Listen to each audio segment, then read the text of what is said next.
Yes. So, guys, welcome to officially the first video podcast that we're going to have here. And I'm currently in.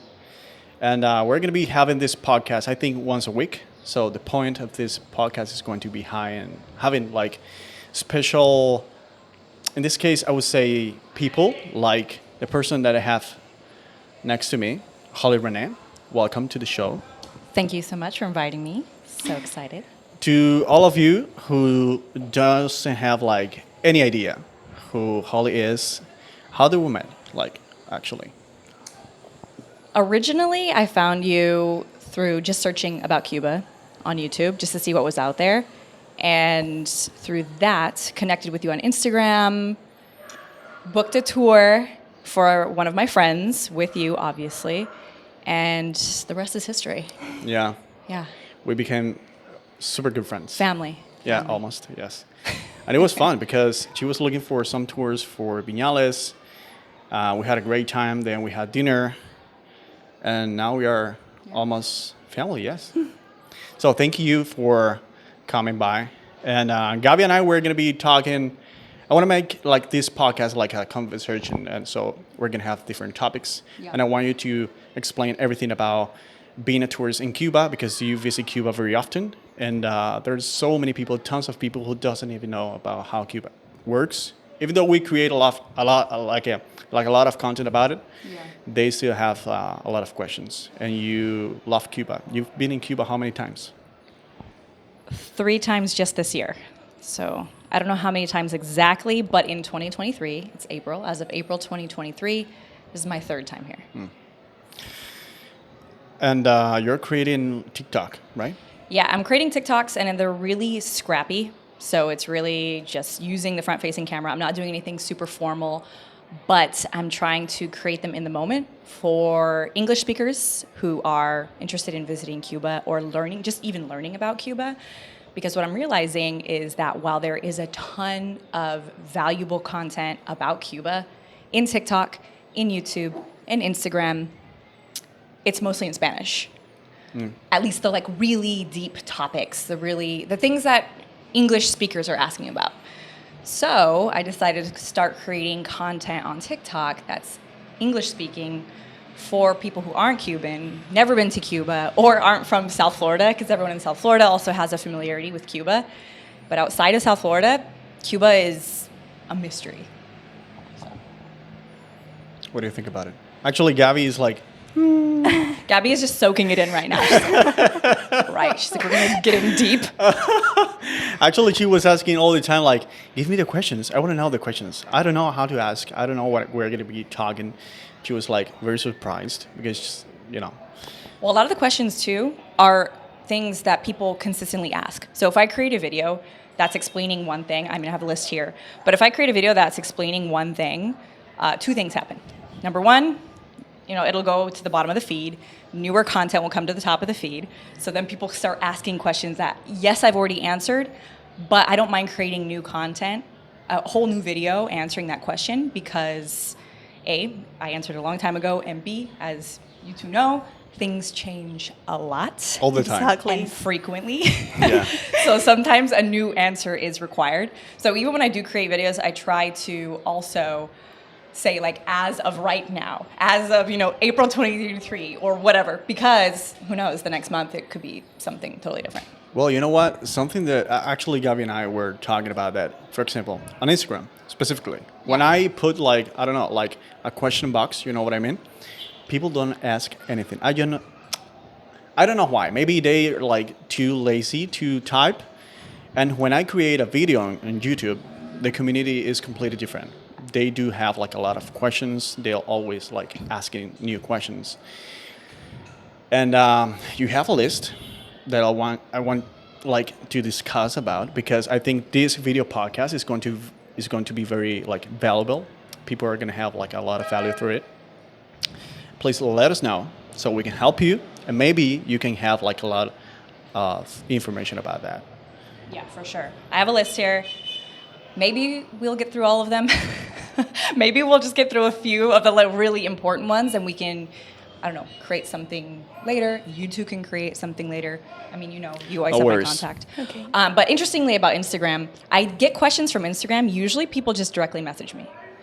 It's like if I put up a box and I'm like, oh, ask me anything, like I'm going to Cuba or whatever it is I'm doing, I don't get a lot of engagement. But Exactly. but if I post that I'm already here, then all of a sudden it's like, oh my God, well, can you do this? Or what are you doing? Or where are you going? Or how can you go? Or all the questions start coming in when they see like in the real moment versus like something that is preconceived. I don't know. Another thing is I do feel like Instagram engagement in general is really low. For example, in TikTok, my engagement crazy high, even though I don't have a huge following, just because of the way the TikTok algorithm is created. It's created for you to find that content, where Instagram is moving more into paid only. So you're going to be seeing pushed content, like that's just paid content. Yeah, Instagram is going crazy now. They have like a Yeah. blue check. Exactly. I Stuff. saw an ad. I screen grabbed it. I'm like, no way. Like, they want me to pay for the blue check, and I'm a nobody. So yeah. So Instagram, it's tough. YouTube, awesome community. For me, is the best. Yes, amazing place for engagement. TikTok is the second best, I would say. Quickly becoming the best place for content, but of course, not everywhere has access, which Yeah. we can talk about more today. One thing that did happen is very recently, maybe this morning, I saw a comment, oh my God, congratulations on getting TikTok to work in Cuba. I was like, yes, I am a magician. So many people, they don't even know that Cuba has internet already. Yeah, I mean, internet is also relatively new.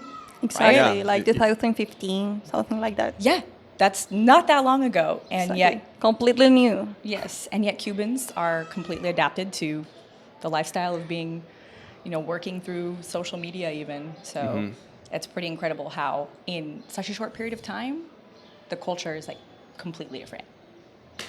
It's also something to talk about. So- People want to know how to get connected in Cuba. But the primary thing for me as an American, and the primary question that is asked of me is, can Americans go to Cuba? Complicated question. Number one question all the time is, how do I legally get to Cuba? Can Americans go to Cuba? I even had someone message me who was a colleague of mine, and she said she was talking to a client of hers. She owns a beauty studio. And that client was just like, you have a friend who goes to Cuba? I thought like you couldn't go. How is she going? And so she asked me, she was like, Holly, how are you going to Cuba all the time? And when I explained it to her, I was like, oh, it's really easy. You just got to do this and this and this. And I was like, okay. It's a long list, but you It can. is easy, but you just have to make sure you have all of your steps secured. But for any Americans that are interested in visiting Cuba, it is completely legal. There are there are 13 reasons that you have to elect at the time of your travel, at the time that you leave, at the time that you return. I have global entry, which means I go straight through customs. But if you're coming into the country, they will ask you, why were you in Cuba? And if you say vacation, it's a big red flag. So we don't say vacation. And if you're coming to Cuba, to be honest, I feel like you're coming to Cuba because you want to learn about Cuba and you want the people-to-people connections. When people talk about vacationing in the Caribbean, if they ask me about Cuba as far as vacationing, there are so many islands in the Caribbean that if you just want to sit on a beach and sip mojitos and that's it, there are other islands for that. You don't come to Cuba explicitly for that. Yeah, and actually, you don't even need like a lot of information to come to do that. It's very easy. Right. Like when people are like, oh, can we go for vacation? Why? There's so much other things that Cuba has to offer besides sipping mojitos and being on the beach. Like, go to Bahamas, go to Jamaica, go to Grand Cayman. There are other islands for that. Have you ever faced any like issue before coming to Cuba because you are American or not? So years ago, actually, when I was in college, I had a communications professor, and I was in a communications program in college. She really wanted to do a study abroad program, specifically in Cuba. Why? Because I was in a communications program, journalism program. She thought it would be super interesting for us to have that cultural exchange to see what journalism is like in Cuba. Yeah, right? Super cool. And the whole, that year's class was like, this is going to be so amazing. This is gonna be good. It's going to be good. And at that time, there were the restrictions hadn't softened up yet. So we couldn't go directly from the United States. There was no way to go through the United States.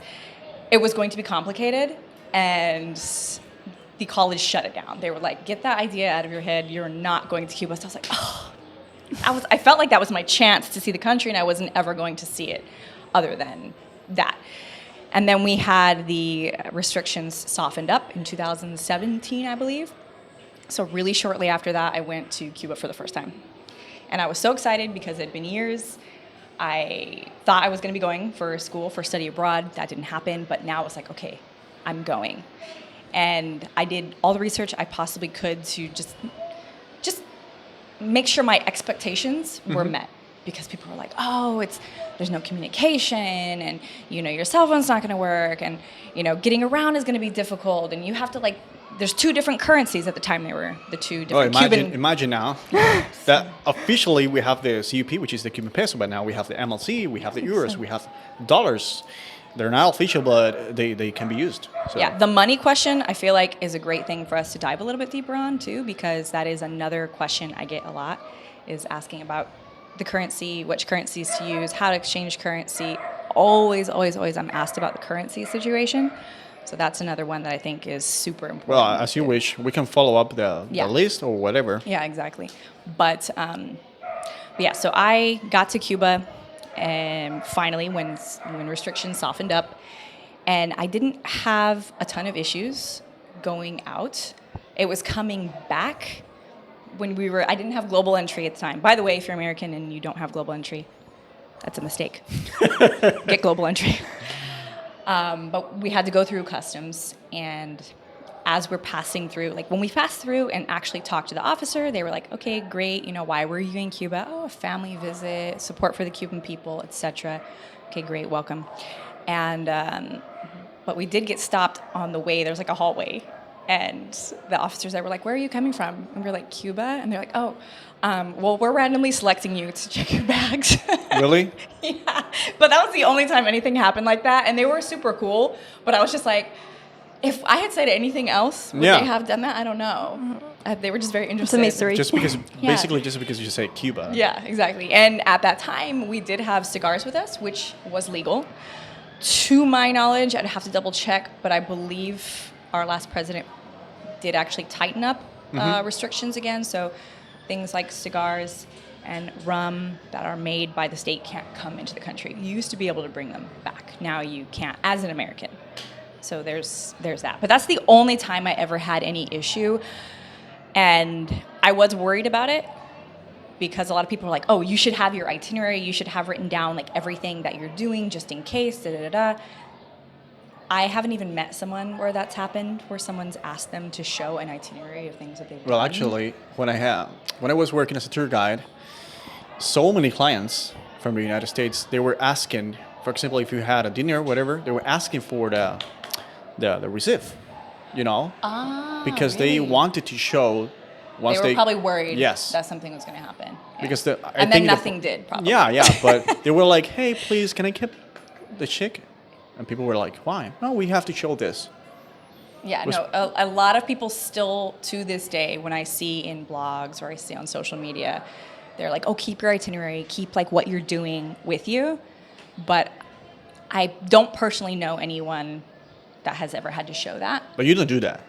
I don't do that.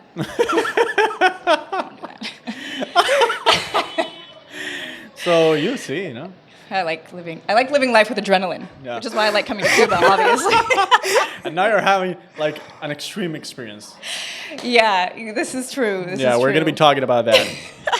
My latest experiences have been very Cuban in nature.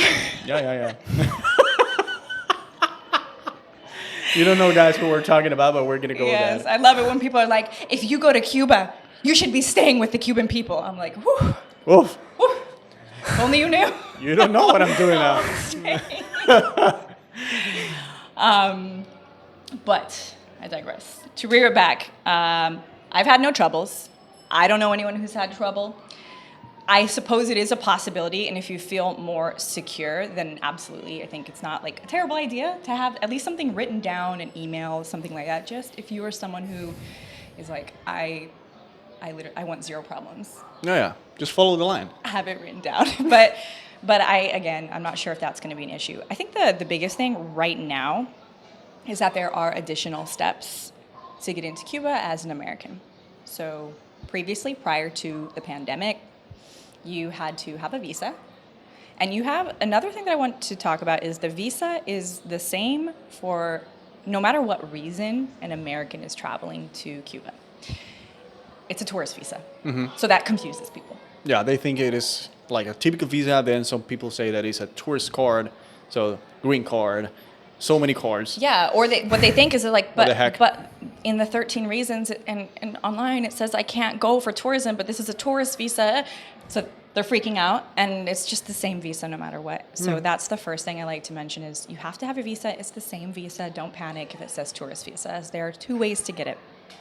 You can purchase it ahead of time, or Online, right? yeah, online, or you can live like me with adrenaline, and you can just get it in the airport And see what happens. see what happens. No, the airport in Miami specifically, I haven't flown out of other airports. There are a couple of airports that fly out of, a couple of airlines that fly out of Fort Lauderdale and Tampa.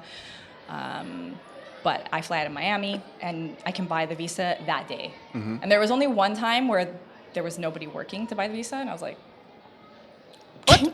What do I do then? And they're like, oh, you should be able to buy it at the gate, literally before I'm boarding the plane. And I did. It was totally fine. So there's two ways you can get your visa. Again, if you are someone who wants to be ultra prepared, have it in hand beforehand, buy it online. It's $100. So Do you know any website that we can name? I do. We'll have to pop the link in the bio because I don't have it She exactly. doesn't remember, but I don't have it remembered. I purchased we're from them gonna leave before, but everything down below. yeah, we'll leave all the information. But the first two things you need is just your visa and your flight. Okay. That's super simple. There are 8 flights a day From just Miami. from Miami from American Airlines alone. Okay. There are going to be 2 at the time of this recording from Delta Airlines, which is my preferred airline moving forward, because American Airlines, they have the benefit of having a lot of available flights every single day. However, They suck? the service is great. Everyone I've ever dealt with has been amazing. My flights are rarely delayed, especially for Cuba. It's right here. It's so close, it's almost obnoxious how different the world is. 45 minutes in the air, and you're like, I've been transported to a different place. But the way that they handle their baggage policy, they know being in Miami, having so many flights, a lot of family are coming into the country to bring supplies, to bring goods. So they put a baggage restriction that is pretty strict. So, I mean, if you fly to Europe on American Airlines, you can bring 10 bags if you wanted to, check 10 bags. But if you are flying to Cuba, you can check 2. There is a short period of time during the year where you can check 3. And the cost of the bags is triple what it costs if you're going anywhere else. You can't pay for, or you can't bring a bag. It will cost if you go over 50 pounds, and you cannot under any circumstances go over 70 pounds. So the baggage restrictions are, it just like, it frustrates me, because it's just like, I know you're doing this because you know people are going in, they're going to check 2 bags. So you're like, well, if they're going to check 2 bags because they're bringing all this stuff for their family. Yeah, unless you are like native. Right. Then they're like, then we're just going to charge a shit ton because they're going to do it anyway because they need to bring all this stuff to their family. During the holidays, I ran into a young lady in line with a duffel bag and her purse, like a backpack or whatever. And the staff kept on going around being like, are you going to Cuba? Because all she had was a duffel bag and her backpack. And Where are you here going? all Are you of us sure? are with like Is this your line? luggages, like everyone with huge luggages. She got asked like 4 or 5 times. she was going to Cuba because I couldn't believe that she was just bringing a duffel bag to Cuba. And she was like, oh my God, I like booked this trip so last minute. I had time for the holidays. If I would have known, I would have brought stuff. But I will be actually releasing a video on my TikTok about for those people who are like, oh shoot, I really wish I would have brought X, Y, and Z. The Miami airport in the American Airlines terminal actually has some shops that are different than even some other airports. So it's great if you're like, oh man, I wanted to bring, these items for whoever or wherever I'm staying. You can find pretty much everything that you can think of that you would need in the airport, which is great. Mm-hmm. So that's one benefit. Actually, one of the most like frequent questions that I get is like, why should I bring to Cuba if I want to support the Cuban people? Ooh. That's a loaded question because. And I always say, okay, medicine, Yes. hygiene stuff, and whatever you can. Absolutely. Like, and then even niche imagine products. whatever. Yeah, exactly. Like In Cuba is always in crisis, Cuba. But people say, what about this? Like dental brush or whatever. Yes, bring it. yeah. And when it comes to medicine, like, what do you suggest? We have everything here. We don't have it. Anything. Like, anything. So whatever, aspirin, like something for fever or whatever, like basic stuff. Yes, and actually, maybe I don't know if you want to cut this out later, but actually, No, we're not. Another thing I recommend bringing is if you have, if you're American anyway, if you're in Europe, you can buy, or Mexico, or some other countries, you can buy certain like antibiotics. You can buy certain drugs that Americans have to get by prescription only. But sometimes I've been prescribed something like an antibiotic, and I don't end up taking it. I don't end up needing to take it. The doctor sometime will like prescribe it to me as like a just in case.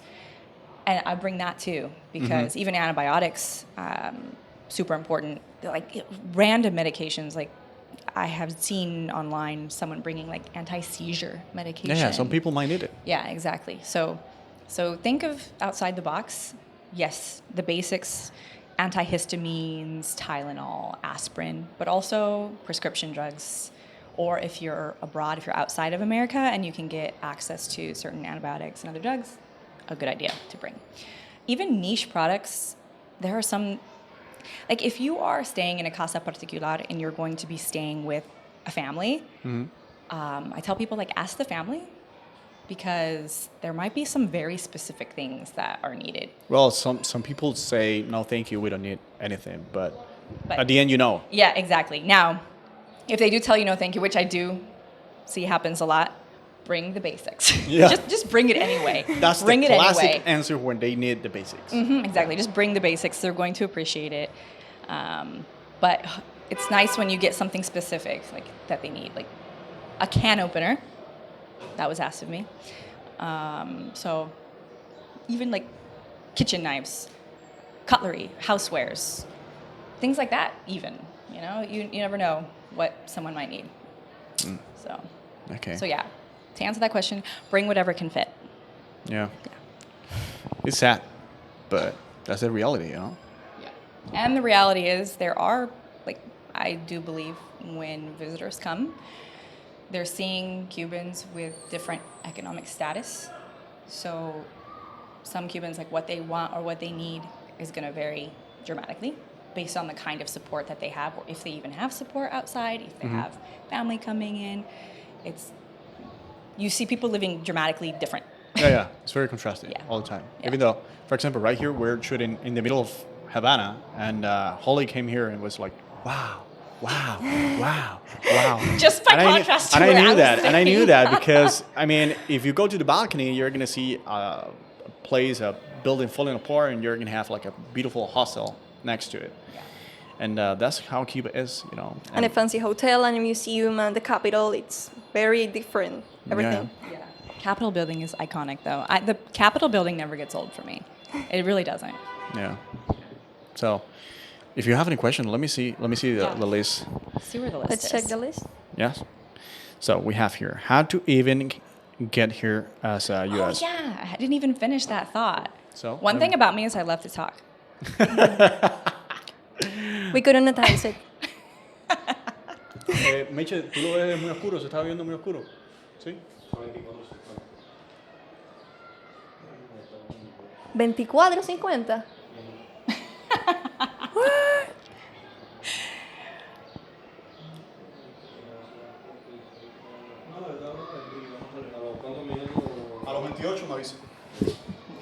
So, So just to round that out, to finish that thought of Americans getting here, you need your visa, you need your flight booked, and you can book without the visa. So just find your flight first, find the flight that works for you. Then you purchase your visa, and you will have to actually fill out a customs form on the Cuban government side. And you do that just a day before your flight. Basically, they just want to make sure you're not bringing commercial goods in. You're not bringing over 5,000 US dollars. That is the max that you can bring in as an American is 5,000 US dollars. So you have to claim anything above that. I don't know what happens if you claim anything above that because I don't. I have a question here. Anything. Well, actually, But you do that, and then you're good. You have everything you need. tell me about the type of money to bring to Cuba. I don't know why you have this. Probably somebody asked you this. Are you okay? It was like, right? Okay.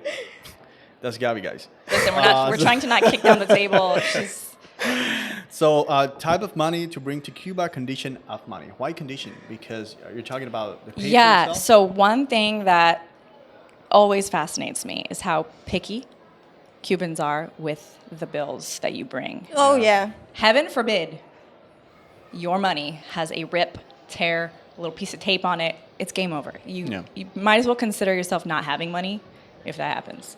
They didn't accept that. They will not accept it. And I like to mention this because I tell people all the time, your credit cards will not work because they will not. American credit cards anyways. Even Europeans will have some trouble. Yep. But absolutely, Americans cannot use credit They're cards blocked. or No. debit cards. Completely blocked. So you have to bring cash. So then I just feel good. Yeah, bring cash because their credit cards won't work.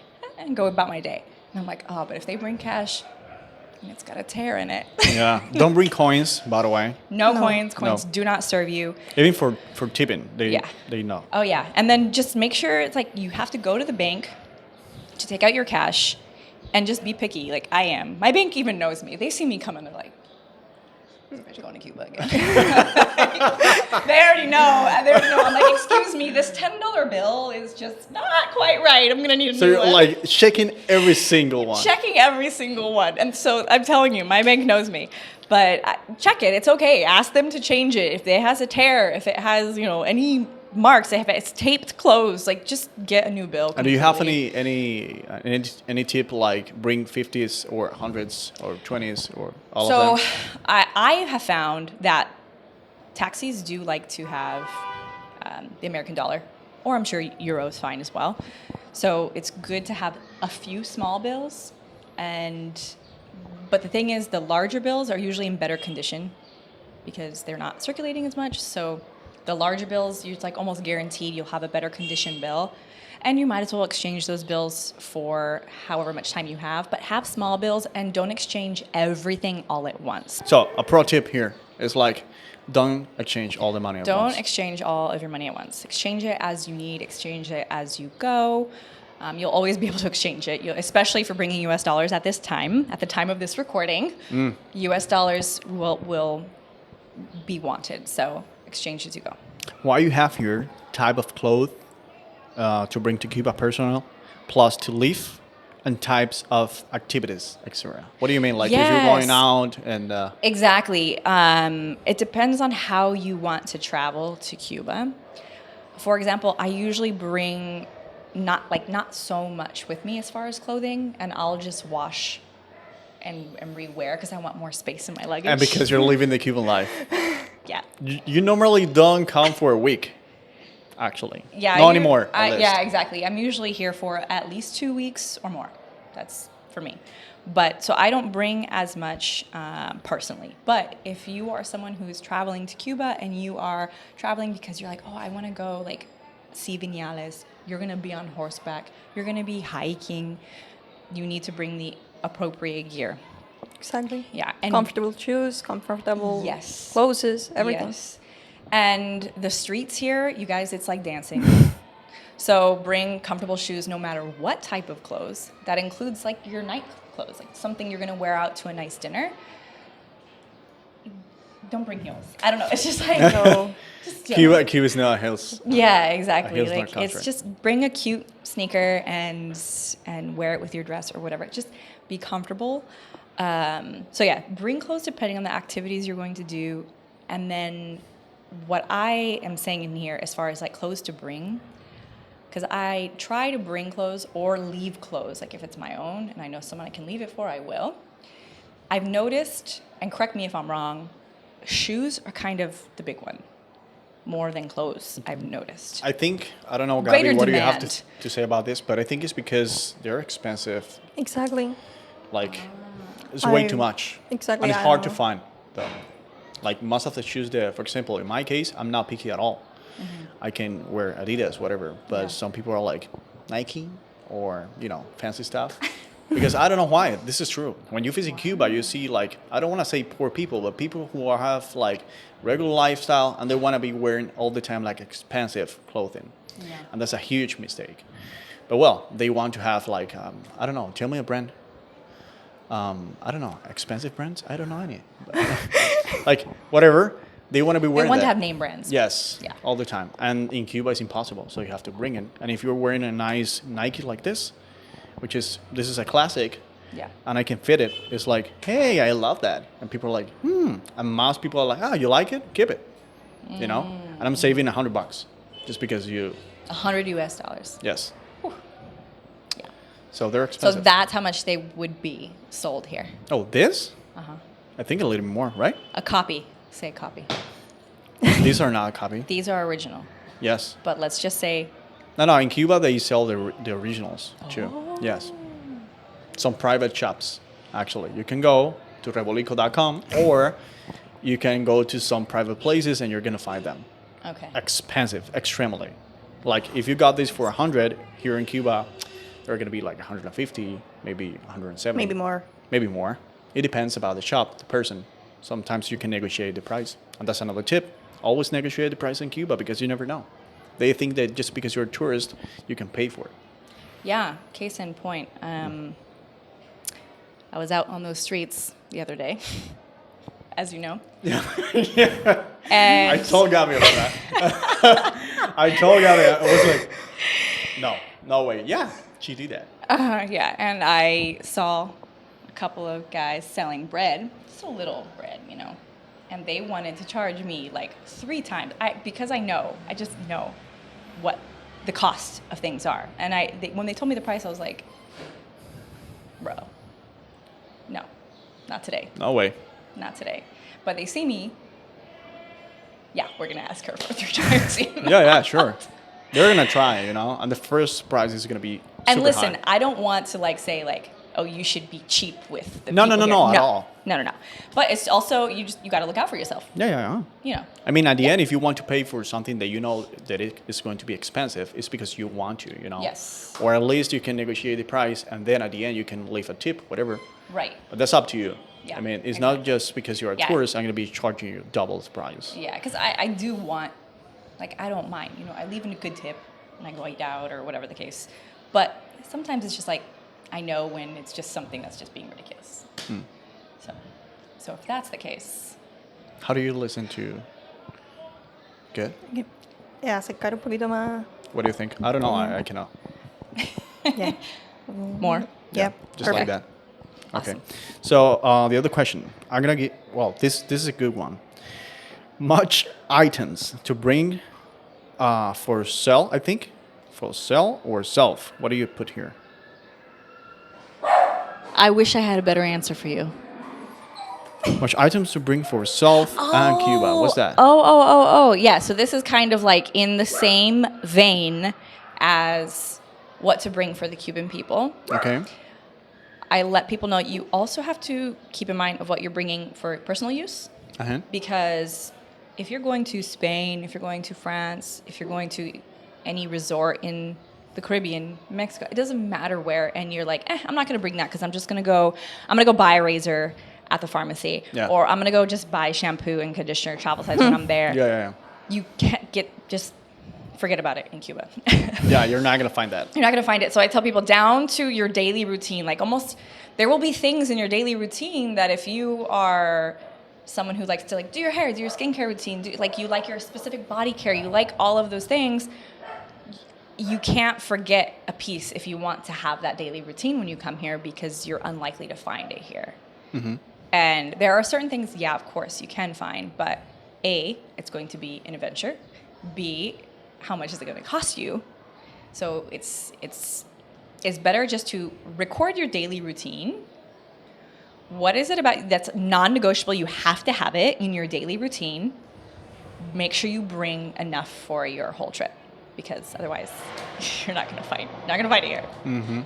So that is what I mean. So if there's like, face wash, shampoo, conditioner, razors, hair ties even. I mean, literally every little thing, just be mindful that it may not be possible to find here if you don't bring it. Yeah. Yeah. Because most of these stuff or items are going to be in the MLC if you find them. And if you come from the US, it's going to be impossible to buy them, basically, because you're going to be using the credit card, which is not going to work. So yeah, The welcome to MLC is welcome to another that one. reality. We're going to be talking about the MLC. So many Yes. of you have a lot of questions about it. It's very easy to understand. Actually, it's super complicated. The West Side reality. But the point is that forget about that. Bring your basic stuff, the stuff that you're going to be using for yourself. And the other question that you have here is, I don't know if you're the right or the best person to talk about this because of the is how much or how the accommodations are in Cuba. And I'm saying this because you're living the Cuban life and you've been in so many places. So I don't know if you can tell how much they're going to be costing now because you're living like a Cuban. Yeah. Probably Gabby can tell about this because Gabby, guys, she lives in the middle of the old town and she knows about almost everything here. So if you want to buy X, she's going to be the right one. Yeah, you can find a lot of prices, like $10 per night, or maybe 15, no, 15.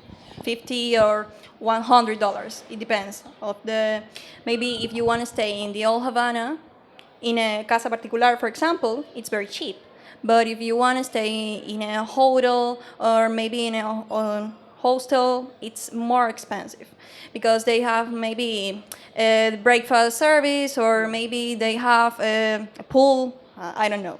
It depends on what you like the most. Maybe you want to have a quiet and simple stay here in Cuba and you want a place with a bed and the basics. And you can find it for maybe $10 or $15. It's the regular price you can find in Airbnb, for example. It's very common, that price. Or maybe, I don't know, $20. It's the common prices that you can find. The most expensive, like 50 or 60 or even $100, are in Vedado, Playa, are very comfortable and very fancy. And I don't know why, but the most common tourists that came here to Cuba don't like the places. They prefer this.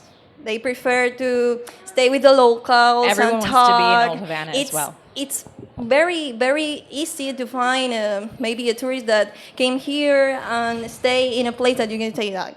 Yeah, you really want to stay in that place, but yeah, they love it because it's completely different. Yeah, it's like Holly said, if you're going to Cuba, why are you going to Cuba and you want to be having the same that you're going to find in Exactly. Mexico or another country? If you want to go to Cuba, it's because you want to know how the Cuban I vibe want is. to try the local life. Yeah. And Yes. see the. And I have a question for you. Yeah. Because this is a question that's asked of me, and as you know, I stay, with family. So if someone wants to stay in a casa particular or a hostel, Yeah. how do they find it other than Airbnb, for example?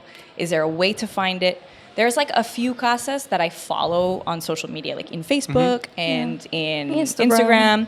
But what's the best route for someone who's coming in to find those resources outside of just Airbnb and booking something on Airbnb? Well, sometimes I saw Airbnb and Hostel Work are the most common apps or platforms that people use to came here and book an accommodation. Because if you came here and you didn't have your accommodation, it's very complicated because you don't know. You are like walking there and you have an accommodation for me, I'm a tourist. No, it's not safe. It's not a safe way to maybe have your. Some people do that, though. Yeah. I don't know. People who likes adrenaline, maybe. Yeah. But it's a little risk. It's a little risk, but Hostel World is the other platform that I heard that is very common and it's frequently used for tourists here. I don't know, TripAdvisor works here. I don't Yes. know. Yes. Yeah, But yeah. people use TripAdvisor for restaurants and other kind Actually, of Booking.com works here. as well. Booking.com too. Yeah, yeah, yeah. People don't think about that because they think that Cuba is a ghost country. Also, I'm currently in .com. Yes, you can check that out. Another Yeah. great resource to find Yeah, yeah, yeah. accommodation. But it depends, guys. It's up to you about what do you want to find in Cuba, how much you want to pay. Exactly. But in Cuba, you can find everything. Don't just people think that Cuba is a poor country again. So you're gonna find You like can find everything. a falling apart building, and that's what you're gonna get. No, you can pay $300 for a luxury place if you want to, because it's very contrasting. Also, do not be fooled by the exterior because some of the insides of these apartments are stunning, like jaw-dropping, beautiful. Yeah, yeah. Exactly. And it just blended in. You know, you don't even know. And you come through the doors and you're like, whoa, they have everything. I have like a washer and dryer here. I have my dishwasher here. It's perfectly temperature controlled. Like everything's stunning. King size bed that's super comfortable. You're like, wow, what the? How does guys, this how do even you get this? happen? How do you How get does it this? even happen? Yeah. Yeah, that's what I always say that Cuba is like the Hawaii country, and this is one of the questions. Hey, why is Cuba like having these accommodations when you have this like so many issues? And I say, well, it depends. Well, actually, when it comes to accommodations, some of these like super luxury places, they belong to someone who is living out of the country. Exactly. So they have the budget to invest in that. And at the end, they say, well, they're rich or they're making a lot of money. Some people do, some don't. You know, it's like, I have the money, I invested, but it's because I'm thinking in long term. But at the end, they're not making a lot of money. Yeah. It's just because, I have a colleague, friend, I don't know what to call him, but it's like I met him through Airbnb. And so like I have his personal number. So sometimes if I do want to find like a nice accommodation for someone who is, because there are some travelers who prefer, you know, certain comforts that they have Yeah, at home sure. and they Exactly. want something like an Why Airbnb not? that's a little bit more comfortable. So, and they don't mind paying a little bit more for that. Yeah, sure. So I do have a contact who lives in Miami and owns a few properties here. So he's Cuban American. And they're on Airbnb. And some people are like, oh, don't do Airbnb because, again, it's like people who are outside of the country, they're just getting the money. But a lot of them do employ individuals that live here in the country to take care of the homes. Yeah, yeah. And if you are staying in a home with Airbnb and you have amazing service from the home, you know, the caretaker of the home, then leave a really good tip. yeah, You know, that's still like another way to give back. Is if you have someone who's incredible, they found you a taxi all the time, they told you all the good places to eat, like it doesn't matter what time of day it was, you could get a towel from them if you needed a new towel or whatever it is, and they're providing an excellent service. They're Cuban, they live here, so tip them well. Like they're taking care of you. yeah, yeah. And at the end, you're going to be supporting them, you know. People don't think about how important is tipping in Cuba. That's going to be a huge help. Just because, of course, you're going to be tipping. Another tip is never tip in Cuban peso because the valuation is going, like, it's dropping all the time. It's crazy. The inflation here is huge. So if you want to tip in dollars or euros, whatever. And if you tip in the national currency, just think about it in dollars. Yeah, yeah. Like think about how many dollars you want to leave, do the exchange in your head and leave that. But then of course it's complicated because the exchange rate is Very complicated. changing. Now that you were talking about the guys that were trying to sell you bread, yeah, you have another question here. Actually, people on TikTok have like very good questions. Daily spend cash or money in Cuba for tourists versus what Cubans spend daily. This is a good one. Yeah. This one, so as a tourist or someone coming into the country, I can talk all day about what you're going to spend because you have the resources. Yes. You've got the cash in your hand. It's easy. But what I've noticed is even for the Cuban people,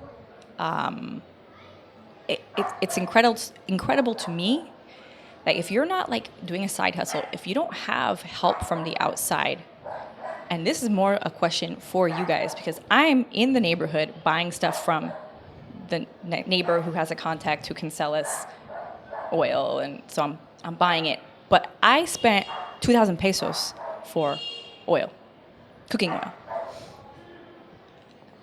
That blew my mind. Mm-hmm. And they were like, this is normal. Yeah. So I need to know, what does that spend look like for the average Cuban? I can talk about, again, tourism all day, but this blew my mind. Like when we went to find oil, in fact, I started taking a video of each thing I bought and writing down the price in pesos cubano so that I know, okay, in my 2 weeks of being here, this is what I spent in the national currency, people to people, in the suburbs. Yeah. How do they do it? I think, from my point of view, and something that probably you don't know about is you need to have like side hustles a lot. For example, in my case, some people think that I do only YouTube. I'm doing Uber in Cuba, which is La Nave, and I'm selling stuff and I'm hustling all the time. And that's one of the reasons why I can live like I live. I'm not rich, but I live well, you know. And some people do, but it's about what do you want to do, how much you want to work. Because in Cuba you have like the options. Some of them are not going to be legal. Like for example, buying stuff in the MLC and resell them. That's not going to be legal. But so many people do that. That's how we get most of our things. Yes, and you make a lot of money because some people they don't find the oil on the stores because some private people have it on the street. So it's going to be much easier. It's going to be expensive, but it's the only way to get it. And at the end, you think, well, if I buy the oil, I'm going to be supporting the Cuban people. But yeah, you're going to be like, you know, the prices are going to be super high, but you get what you get. So tell me if this is correct, because one thing that I immediately asked that one is when we go to, there's a handful of bodegas in the neighborhood, and I'm like, dude, they have yogurt, like all the they have, the flavors and all that stuff. How are these like little bodegas getting it? But you're talking about the private one? Yeah. Oh, now is, I think, do you know what MIPYMEs are? No. Oh my MIPYMEs God. are like, it's like a new legal license, let's call it that way, that the government provided to people. So you can have like a mini company, something like that. So you have the option to import and export things. And so many people have the budget. I don't know how. Maybe they have some friends, I can tell. And they buy stuff a lot, like containers from Mexico, some other countries.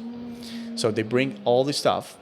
And at the end, you're going to be selling this legally because you have the license. But it's going to be almost the same that you would find in the MLC. So it's like another why. Okay. Yeah, he was telling me about that Yeah. as well as reselling from MLC. Yeah. It's like why I cannot resell from the MLC. Okay. Why should I get the MIPYME license? Okay. Okay. Yeah, that's just something that was really interesting to me. And at the I same wanted to time, know, it's like where these goods were coming from. Yeah. And it's like, okay, I'm having like a private store, which I'm selling. I'm being like a government competitor at the same time, but it's legal. So why I can't go to the MLC and resell stuff on the street? Why not? Is that illegal in the United States? Like buying and reselling stuff? People buy and resell all the time in the United States. Usually it's things like equipment, shoes, collectibles. And eBay. And they do it through or there's like designated websites where you can do it. So yeah, it's totally fine to do so. And some people do it as like a hobby and a way to make extra money. But yeah, I thought it was so interesting. One of my favorite games to play is like, where was this made? You buy something in Cuba and you find out where it's coming from. A lot of times I know it's Spain, but we had some chicken from Brazil. And you have a lot of stuff from Cuba, actually. Yes. Like the beer. The beer you also have, although the beer is not as it's not as easy to find anymore. Here? Local beers. Oh no, locals, no. Yeah. No. Because of the The same, government so many people. export these local beers. Yeah. And you can find other other brands. Yeah. From, I don't know, Spain. Spain, yeah, Germany, a lot from and Spain, you're a lot from like, Germany. "Whoa, where is my beer? Right. And the locals, they I do haven't love had a the Cristal locals. in like since 2017 or whenever the first time I was. Well, actually, when we went 2018. to Trinidad, we had. Oh, that's right. Yeah. we Okay, had just kidding. Cristal. I lied. Yeah. But well, it Mentira. was different because we went to Playa Con and it's paradise, so you can find whatever. Yeah. It's different, and it was super cheap. Yeah, but it's true. There are a lot of Cuba based. Like I had chocolate from Cuba. I even noticed like the toothpaste made in Yeah. Cuba. So there. I'm like, okay, some stuff here made in Cuba. Cuban coffee, like in Cuba, all topics grown in the country, sanctioned, etc. What about So this? what I'm trying to explain here, something to bring. I always, once I pack my luggage, any little holes, I fill them with coffee. Oh, we're jumping the topics here. Okay. Okay, so no, but what I'm getting at is coffee is something that is frequently asked for. Yeah. Cubans are crazy for me to bring in Bustelo, Ayave, Pilon, but I think more Bustelo. It's like popular, strong coffee. And the reason is because we have Hola, which is the Cuban local one, but it sucks. That's what I want to know. It's Tell terrible. me. It's terrible. And All we have Cubans the other are like, one. this is Hola, No. which is hello in English, is like the Cuban one, and it's 50. How do you say chicharos? Whoa. How do you say chicharos in English? Beer. Well, I don't know, but chicharos are like a type of bean, and it's 50-50. Chicharo, So it's true. Yeah, it's true, actually. Yeah. Actually, if you see the thought that cover was a of the rumor. package, it's going to say 50-50.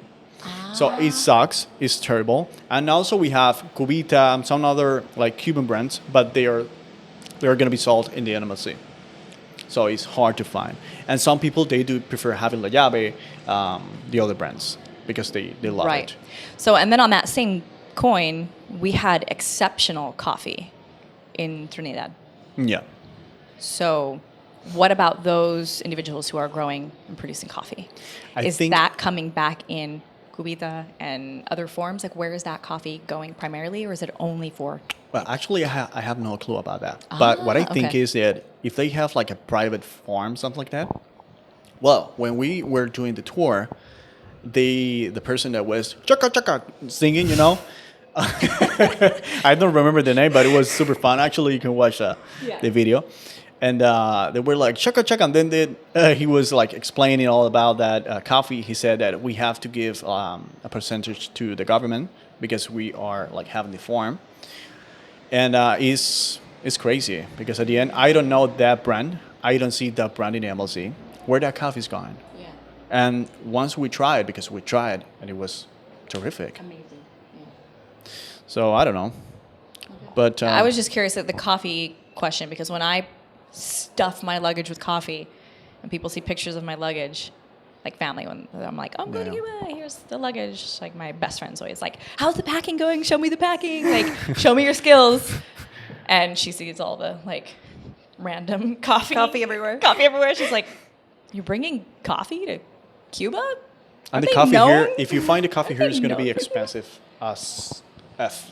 Like crazy. I mean, like the huge Cubita package is like $14. Exactly. That's way too much. And at the end, you say, well, for $14 is not that much. For Cubans, if you multiply that, it's And you can crazy. even find it all the time. Oh, yeah. It's Actually, not sure. I have a friend of mine, and once she gets to the MLC, she buys like everything she can because you never know. So I have coffee here, but I'm gonna buy a box because I don't know if tomorrow, for example, it's gonna be possible to find again. I too had this experience finding these incredible croquetas. And Which they were one? here. But you're talking about pre-made or No, yeah, pre-made frozen in the MLC. Mm-hmm. Great, excellent. Then we came back, they still had them. And then, poof, they're gone.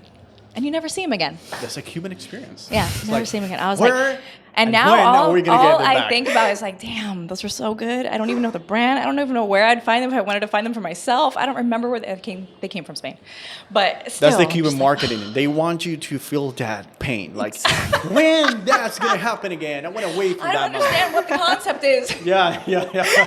That's another one. A friend was asking me, like, I don't understand Cuba, man. What's the concept? Bro, there's no concept.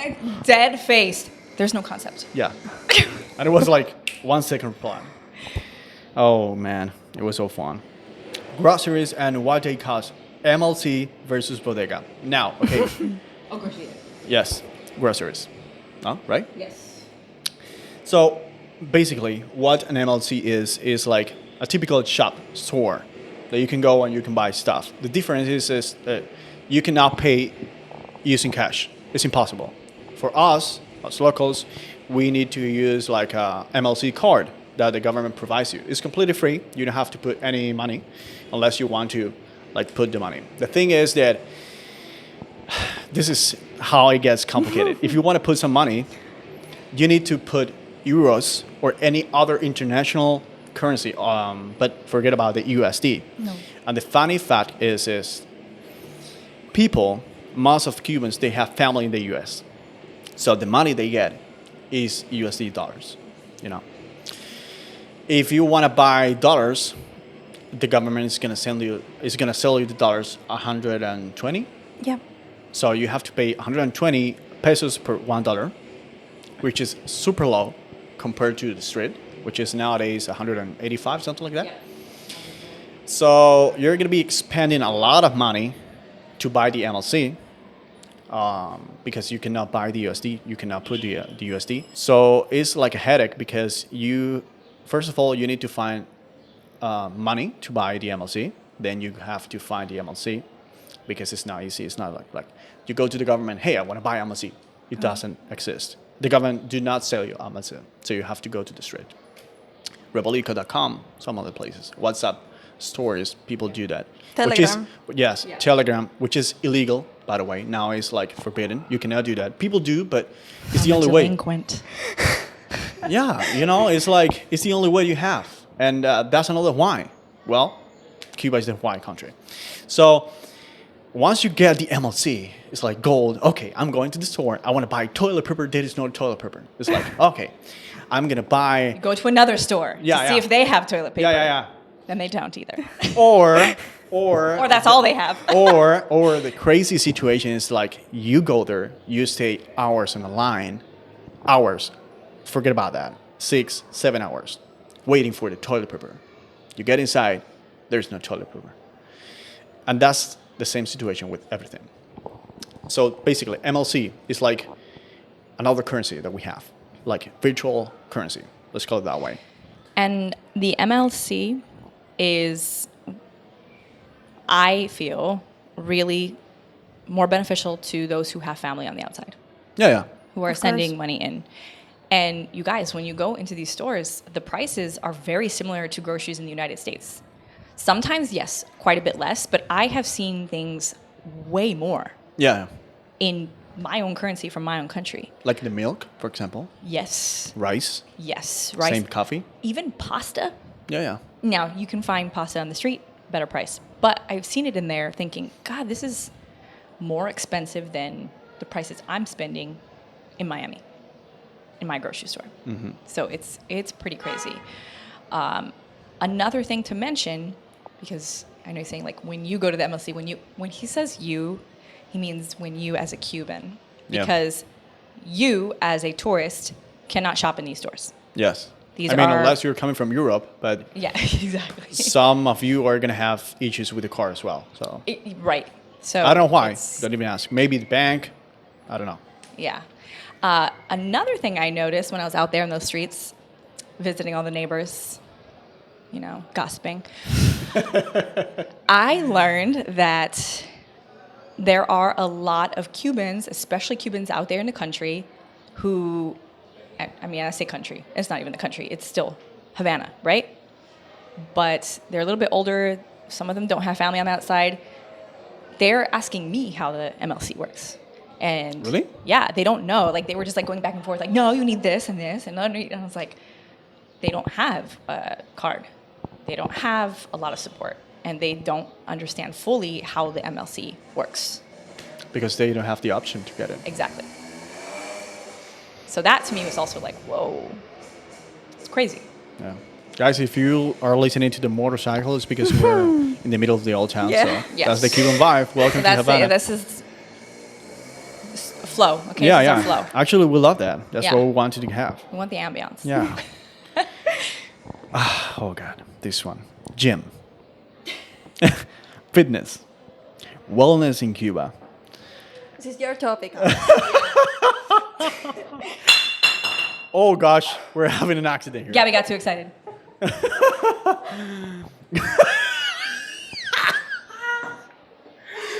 Gabby being Gabby. This is not my topic. Karma.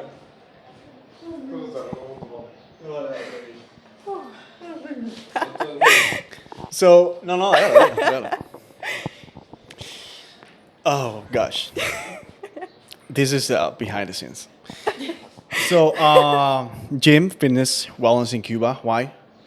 Ask me. I don't know. Yeah, so as someone so I live in Miami, and wellness, health, gym culture is super big. And I have seen that actually there are a lot of people here who like to work out and go to the gym. And I've seen various types of interesting looking gyms. And then you showed me this new gym. So I kind of want to talk about someone who's staying, maybe they're staying in a hostel or casa particular, and maybe they do like, oh, I want to go work out. What does that look like for a tourist? And is it even possible if you don't have any connections here to find? Could your host maybe like help you out with a gym or something Yeah, sure. like that? I mean, first of all, you have to ask. For example, I had a friend of mine who came from, I think it's United States. I don't remember, but I think yes. And he was asking me, hey, Alex, where can I go to work out? I say, okay, how much you do want to pay? It's the exact same question. How much you do want to pay? Because we don't have like a gym brand or anything like that, like you do. But we have different prices, different like places with accommodation or a little more comfortable. So we have like the typical one is going to be 500 pesos, 400 pesos per month. Okay, so this is extremely cheap if you exchange the money. We're talking about $5. And then we have another one that is huge, very luxury one. Almost, if you go there, you're going to be like going to United States brand, whatever. It is called Pura Vida, something like that. It's very famous in Cuba. So many people go there. But it's extremely expensive. It's like, the price that I've heard is like 16,000 pesos. That's close to $100. Yeah. And that's something that I would never pay. If I had a chance of visiting another country, I will never pay that much for a gym. I pay $120 a month for my gym. Oh, gosh. And that is if you're watching from Miami Why? or somewhere. What are you getting from $120 gym? I could sleep there. It's Oh, really? beautiful. Oh, gorgeous. And Oh, I just have because you want to. amazing facilities, But you can amazing get- sauna. But you can get a gym. But even like the affordable gyms, like $10 to $25 a month, They're good. they're pretty good. They're They're pretty good. Just because she's picky, all right? I'm very picky. She's I like a princess to feel like the living gym in is Cuba. my She's a own. princess living in Cuba on a very, I don't want to say how the neighborhood is, but it's a very like complicated neighborhood. So she decided to come to Cuba and live the freaking Listen, life.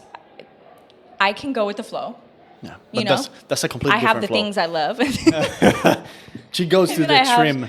You know, you just. Oh, so guys, it depends about what do you want to get. You know, it's about prices, about the quality, and yeah, at the end, if you want to pay like the coaching service, is going to be separate. So they're never included. Yeah.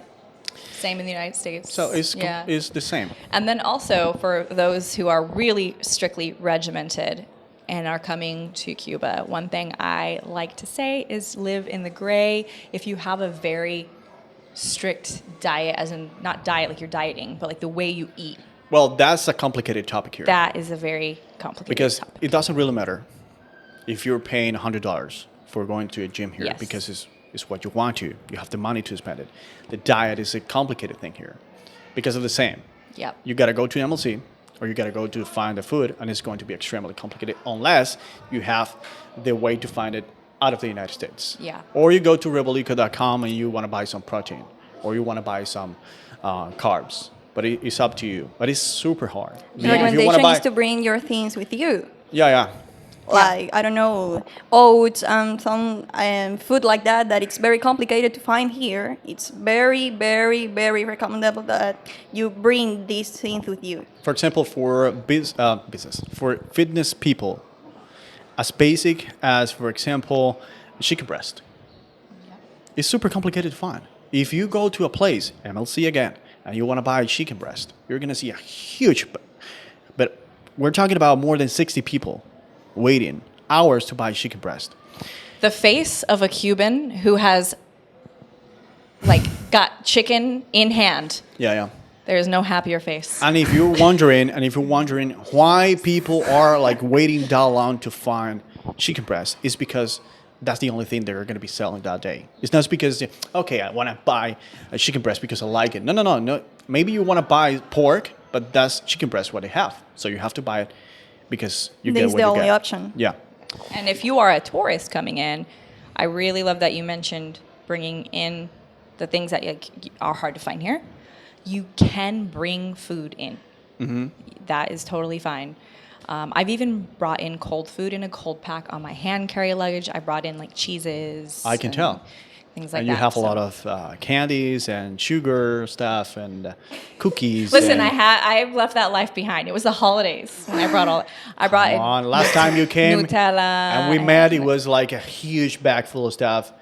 And my friend, you know who, he was eating a lot because, and actually the belly was like this because of you. It was sugar all the time. I don't know what kind of fitness people you are.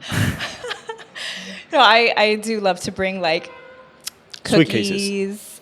Sweet chips, cases. snacks. But Huge like for bags. example, I bring 5 pounds of protein powder. Now. Yeah. No last time. Now. And I brought tuna before, like when we were in Trinidad hiking. So you can bring food like that, like closed, non-perishable food. You can bring it. Or optionally as a tourist, you're working on those fitness goals, you can eat out every meal of the day and pay a premium to make sure you have your eggs, have your chicken, have whatever. Yeah, actually talking about food in Cuba, if you want to go, I don't know, for dinner, lunch, breakfast all day, every single day is going to be extremely expensive. You have no idea, guys. It's like we're talking more than $50, $60 each. Because, I mean, unless you're coming alone. But it's hard to find a cheap place nowadays. Yeah, we ate at Antojos. Oh, I love that place. Super tasty vibe. Honestly, I felt like I was in Miami, if I'm being honest. It felt like being in Miami. But it was beautiful. The restaurant The was beautiful. vibe. The food, the vibe, everything was amazing. Service was amazing.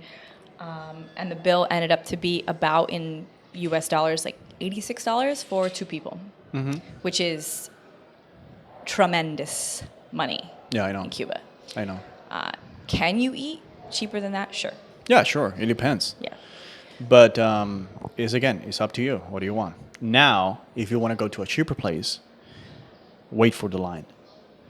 Although Antojos is one of the most expensive places nowadays, which is terrific. I mean, you can buy whatever pork, chicken, they have it, lobster. They had beef. Yeah. And the Steak. quality. Oh, they have the best croquetas in town for me. They have And I have a excellent friend, croquetas. Alexa, this is for you. She's from Miami. And she loves the croquetas there. Every time she comes. Only for a weekend.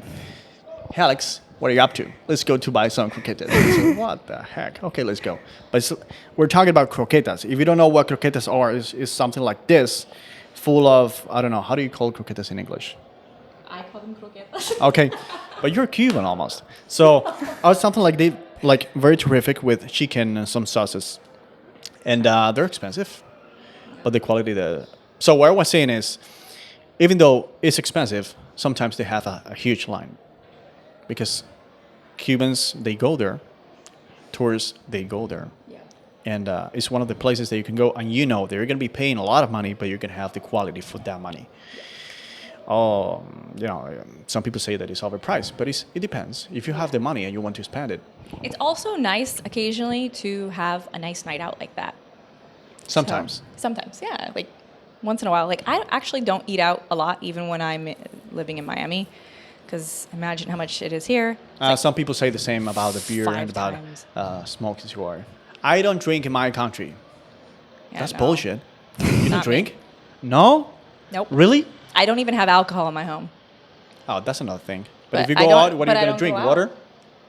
If I go out, I might have a drink. Oh, But the other if day- once a week, I mean once a month, maybe. Oh, come on. I She's don't go a out. fitness girl, and the other day where I'm going to the gym and drinking beer. What the heck? Alex, take me to the gym. I'm drinking beer. It's like, are you sure? And beer, especially, I actually barely ever drink beer except yeah. for when I'm in Cuba. I'm drinking beer all the yeah. time. But yeah, at home, because I don't go out to eat, I cook all of my food. I like to be in control of my meals. I know it's crazy, but I do. So I don't go out to eat very often. And even when I go out, I actually went out the Friday before I flew here. I didn't drink. Really? Yeah, didn't drink. Just ate. You're waiting for Profundo. Also, You don't know what we're talking about. nobody needs to know. But also, I don't know if I showed you the menu of the place we went to. No, you didn't. Okay, I showed him the menu. So the It next was topic crazy. is, oh my God, Profundo. It's about music, Cuban music, and how to distinct, right? Yeah, because I realized in one of your last videos that you were like, oh yeah, people come from the music, the reggaeton, but the music here is in the Cuban version is very distinct. Yeah. And it's like no other music anywhere in the world. You literally do not hear it outside of Cuba or Miami. So this is other than salsa, which obviously Cuban salsa is very famous, but modern urban music Yeah. in Cuba is... We call it, how do you call that? Repartera. Uh-huh. But there's another name for it. It's not repa. You have it's to just play literally a few clips of some of the Well, some people call it repa, but which is basically another version of the reggaeton, Cuban version. It's very, Heavy. yeah, it's very raw I'm sometimes. talking todo está bien. That's That's what I'm talking yeah. about, okay? That's what yeah, I'm yeah, talking yeah. about. That's the one. That's Yeah, that's what I'm música like- repartera. That's, But it's really distinct. yeah. Yeah. The and rhythm. So it was just funny because you're like, oh, reggaeton. I was like, no, not the same. Not the same. I think people should download a playlist before they come to Cuba just to prepare themselves. Yeah. Yeah, sure. Because the lyrics too, whoo! Yes. If you understand Spanish, it's gonna blow your mind. Yeah. They're very, And kids this big are shaking Yeah. their booty to it. I'm like, Well, think about this. This is now Cuban, but I have a 4 years old brother, and he loves Pepa. You know Pepa? Pepa. Yes. That's and if you understand the lyric, is crazy. yeah. So, but well, music in Cuba is very mixed. Yeah. It's again, what do you want to listen? For example, Gabi, she's very picky about that. She. What is your preferred type of music? I don't know. I really love music, but these songs are very rough for me. Are too hard, and I don't like that kind of music. Of course, I dance, and I hear it. Maybe I she's can like, make a I joke. don't like it. She's like, I don't like it. yeah. It's the context. Yeah. The Of course, context. exactly. If I'm having a party with you guys and the song is, I'm going to dance and I'm going to laugh and I'm going to have a really good time there. But if I am in my room and I want to listen to some music, these wouldn't be my options. Yeah, sure. And this is what I love because it's so true. I think people have this conception that this is the music that all Cubans listen to all the time, and then you Exactly. meet Cubans who are like, "No, I'm into like 90s garage rock," and you're like, Yeah. "Oh, okay." And some of the people who visit Cuba or they want to visit Cuba, they still think that Cuba is all about traditional music, like Guantanamera. And if you go to Exactly. Old Town, you're gonna hear or you're gonna listen to that all the time because people know that you are gonna love it and it's pretty famous, and they want to make some money out of it. But at the end, what locals listen nowadays is reggaeton. Some people like us, some international music, but it's not traditional music anymore. No. Unless Right. you go to a place to buy some food and you're going to be listening to Exactly, Guantanamera all the tourist time. places with this kind of music. Yeah, and it is gorgeous. It's beautiful. Don't get me wrong. But one thing is for sure, Cubans will be always listening to music Yeah, sure. Yeah. all day, All the time. all night, all Actually, the time. I don't know how, but this is very quiet. Yeah. Right? Because we're in the middle of the old town and it's basically the best spot to be like tum, paka, tum, tum, Yeah, paka, like I tum. could hear a little bit way All the out, time. but it's not like crowding the area, which Yeah. is the typical. There is a famous song here that I don't know the name, but the lyric is something like "Eh boyo, dan dan dan dan dan dan." Yes. Eh boyo. You know what the boyo is? So we need to explain. Imagine it's like the female genitals. So imagine we're doing the podcast and it's a boyo background. There's something crazy and. And it would be typical. Someday you might have Totally that. fine. So Okay. get ready for it. We're in Cuba. Or there is another one that is like, dame cinturita, what? Dame cinturita maricona. Cinturita maricona, something like that, which is basically, I don't know how to say that in English, but Give it's me like, hips. Gay. Yeah. I don't know. well, I would say like, Some things just don't slap the same. yeah, in I would say English. fuck me harder, something like that. Yeah. Yeah. That works. Yeah. But that's what you would I don't know. If you visit Cuba, you'll probably hear that all the time. So come ready for it. And if you love Cuban music, you have to dance. Oh, and of course, I already made a few days ago a reel talking about the Cuban music, as you said. And of course, we cannot miss the Cuban salsa, which is very famous. I'm very, like, one of the most specific persons, I would say. I don't dance salsa. I mean, I can do some By the basic- way, yeah, it is true that they say, listen, All Cubans dance? No. right. No. No, Listen, no.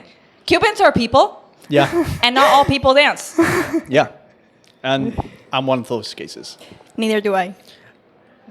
Oh, that's true. So we are like... I like to shake my booty, we are, but I'm not like a yeah, professional well, maybe if dancer, I get you some know? drinks, I'm going to shake the booty too. Perfect, excellent. But I'm more like the corner person, you know? I like to... Are you like head bob? Or head. Like, Yeah. Like I'm feeling or this. maybe my shoulders. But that's it.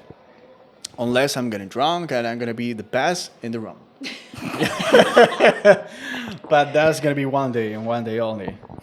So the best time of the year to go and why? I always recommend you guys to visit Cuba in winter, which is, I would say, November, December. Debatable.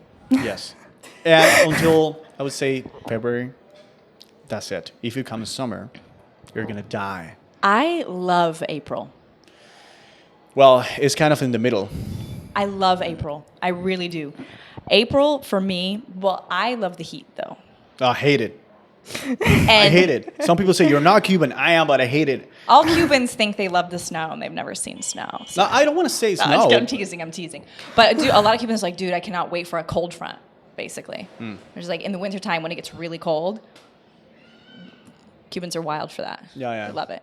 And that's when The you jackets see, come out. Yeah, that's when you see people Yeah. with the jackets. Yep. And it's only like... It's like 70. No, maybe like 24. And Yeah. it's like, oh yeah, I'm in Canada. This is my I time. love it. I love it so much. I'm just like, I'm going to look Norway. in their jackets, all bundled Yeah. up. It's so good. Winter is coming, and I Yeah. am like, But it's true. There is no better winter than a December in Cuba. Whew, It's beautiful. It's perfect. It's still warm enough to go to the beach, at least for Yeah. tourists. It's I think a- Cubans it's- think the beach is It's cold. expensive though, because it's a high season when it comes to tourism. Yeah. But that's the reason why, because Yeah. it's expensive, because people come here looking for that weather in Cuba. Yes. They know that Cuba's hot, Cubans are hot, and so they want to come here. But April, for me, I like because it stays still pretty warm at night, and the days get really hot, but it's still calm. It's not rainy yet. It's that perfect month. Yeah. Also, if you come in summer, you're gonna have raining all We the time. rained out, and in the mosquitoes afternoon, will eat all you the alive. days rain. Yeah. Yes, exactly. Unless you want to Exactly. cry, .com. Yeah, and mosquitoes will eat you alive. Yes. Eat you alive. When I came in July, I counted 30 mosquito bites just on my Yeah, legs. but you attract them. In Trinidad was the same. And you are, I don't know, but you are like a bug person. You are like this all the time. Yeah, oh no. So that's another thing is this trip has been a trip of nature. There's been a lot of nature. So I went to the beach and I'm finding like the little crabs and I'm like picking up a little crab. I'm like, oh, look at this little crab that I found. And like this morning there was a frog in the shower and I was like, oh my God, this frog. And they're like, But you know why? you're mortified of like a moth, but you're catching frogs? Like people are so shocked. Oh, but the only insect that I thought was cool to find, I'm like chasing the insect was a scorpion. Because I hadn't seen a scorpion in Cuba. I was like, oh my God, a scorpion! Or you seen And one. they're like, what are you doing? Don't pick up a scorpion. But it's just bugs for me. It's just bugs. I have irrational fear of bugs. I know. I can stop laughing when you do that. It's like Wingardium Leviosa from Harry Potter, something like this. All the time. So you gotta be careful. So is Cuba safe? Talk about feeling safe and actually being safe, which are two things completely different. Yes. You tell me. You are the best here. What do you think about? For me, to be honest, Cuba has been a little bit more complicated to be safe. Correct. For tourists and for locals, do all the inflation, do all the crisis that we're having. Literally, desperate times call for desperate measures. Exactly. Yeah. And if you are in a tourist area, it is going to be a safer area, but that doesn't mean that people, knowing that they're a tourist in that area, aren't going into those areas, right? To try to swindle or scam or pickpocket. I would say that Cuba is generally safe, but something that I see all the time is people say, I feel safe. And when it comes to traveling to an area that you don't know, safety is not a feeling. It either is safe or it is not safe. Yes. So if you haven't been to Cuba, even here in Old Havana, there are a few streets where you don't have your phone out. Yeah, You I think. put it away. Well, yeah, it's like everywhere, you know. Yes, exactly. You need to Everywhere know where has you're bad going. areas. Yeah. And the neighborhoods where you're staying. But you know, it depends. But like overall, it's getting a little more complicated. Yeah. So like the and the place where I'm staying, for example, it's definitely a little bit risky to be out, especially alone. And You tell me. Especially at night. Yeah, especially at night. So it depends on where you're staying. But if you are, for example, booking your travels with locals, like Gabby and Alex, they're going to help you get to know the areas a bit better. Mm-hmm. Yeah. So Hopefully. yeah. As you know, things are changing Yes. on the daily. So, Yeah, that's why. But I Hopefully. did want to mention it because I do feel like Cuba is getting a little bit more risky these days. Mm-hmm. Things are just getting a little bit rougher around the edges. I would say try to avoid going outside during the night with like expensive stuff, or wearing expensive, or just like appearing. Like, don't pretend to be expensive. People don't care. Yeah. You know. Jewelry, watches, even again like the fancy shoes, anything And like that, I don't fancy know. bag, People whatever. ask me, Alex, how Cubans know who are tourists and who are not. We smell. It's like I can tell just by looking at you. Yeah. Tienen flow. Yeah. It's just, it's Cubans will sniff out Cubans. Yeah, And this yeah. is true anywhere in the world, I've learned. Because I've come across Cubans in Europe and no one in Canada, but of course, like in the United States, Yeah. everywhere in the United States, not outside of Miami. Of course, Miami is pretty much Cuba. But even outside, it's just like Cubans know Cubans. And it's starting to happen to me. What? Like when I'm in France, I'm like, I think you're Cuban. And then this person's like, oh my God, I am Cuban. It's like eventually you just get to know the feeling. I don't know, the flow. So Cubans will sniff out Cubans. It's just a fact. What is another tip that you would say to people to follow when it comes to being safe in Cuba? Number one is, like you said, to be, you don't need to be wearing gold jewelry. You don't need to be wearing fancy brands. Even like the kind of bag that you carry is important. Just something simple. Don't be counting cash or bringing cash out. Same thing with your phone. Look at the instructions. Or if you're going to be in a taxi, just hop into the taxi first before you are just taking stuff out in the streets. That's, keep your wits about you no matter where you are is really important. Because I know that if you're walking around, you want to use your phone for maps. And if you're kind of going through different areas, then you have your phone out, you're looking down, you're not aware of your surroundings. So try to have a guide, a taxi, or look ahead of time so that you know, okay, I know exactly I'm going to go 2 blocks up, go to the right, restaurant's going to be there. Exactly. Yeah. Yeah. So this might sound like very basic, but don't trust to anyone you don't know. People think that, oh, you're a Cuban. You are the best in the world because you are very kind. You're going to be like helping me out all the time. Some people do, some people don't. And if you see that it's going to be extremely easy, because you have no idea how many times I've been walking around and I see people following people, like just by looking at them, they're not going to be good for you. They're going to be trying to sell you stuff. They're going to be trying to scam you. They're going to be taking you to places to get commissions, which is not wrong, by the way. It's up to you if you know that. Right, it's like promoters. Like Yes. it exists. But there are some people who wants to take you to places to buy stuff illegally, so you can be in so you can be in trouble. Think about that before taking action. Yeah, that's another thing is when you are out, especially in Havana, I mean, Cubans are they're just like friendly and sociable, and everyone just seems like, oh my God, like I want to hang out with you. But you don't really know what you're walking into. Yeah. Or if something seems too good to be true, it's probably too good to be true. I would say that that's 99% of people in Cuba. We are like that. But there's 1% of people who have that as a skill. There's 1% of people who are going to yuck your yum. Yeah. And they have learned that, so they know that you as a tourist are going to be like falling out. So they know. Which is like a lot of other countries. Paris, whew. Yeah. Oh my God. I've heard that. Paris is brutal. And I've heard that Egypt also. I have not yet been But to I've Egypt. heard that it's but very... I've also heard Egypt, that, yeah. It's very, like, danger. Yep. But Paris absolutely is like that. So again, just about keeping your wits about you. Yeah. I have another one here. This one is good. Well, this one is one of the best. Wi-Fi and internet in Cuba. Listen, don't come to Cuba if you have to work.